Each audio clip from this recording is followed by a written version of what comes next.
ছিল রামনবমী, মা বাসন্তীর হোম হচ্ছিল দিনের বেলা। সন্ধেবেলা আমরা বেরোবো। গুবলু দেখো বড় হয়ে গেছে, জুতো পরছে একা একা। তারপর আমরা মা বাসন্তীর সন্ধ্যা আরতি দেখছিলাম। বেশ কিছুক্ষণ ধরে সন্ধ্যা আরতি চলেছে, আর এদিকে রান্না বান্না হচ্ছে। যেহেতু প্রসাদ বিতরণী ছিল, আগের ভিডিওটাতেই তোমাদের সাথে শেয়ার করেছিলাম যে ঐক্যদানেও প্রসাদ বিতরণী ছিল। যাই হোক, বেশ কিছুক্ষণ ধরে ঠাকুরমশাই আরতি করলেন এবং আরতি শেষ হয়ে যাওয়ার পর আমি দিদি দুজনেই প্রসাদ নিতে হাজির হয়ে যাই সেখানে। আর তারপর দেখতেই পাচ্ছ, প্রসাদ নেওয়ার পর আমাদের একটা অদ্ভুত শান্তির আনন্দের হাসি ফুটেছে মুখে। তারপর বেশ কিছুক্ষণ গল্প করতে করতে প্রসাদটা শেষ করি।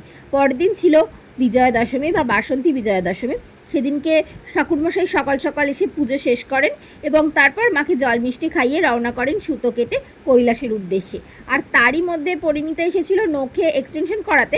যাই হোক, আমি সেদিনকে এক্সটেনশন না করি জেল ওভারলে করে দিই। তো ভিডিওটা কেমন লাগলো কমেন্টে জানিও, এবং পরিণীতার নেলসটা কেমন হয়েছিল সেটাও জানিও। ভালো লাগলে লাইক, শেয়ার অ্যান্ড সাবস্ক্রাইব।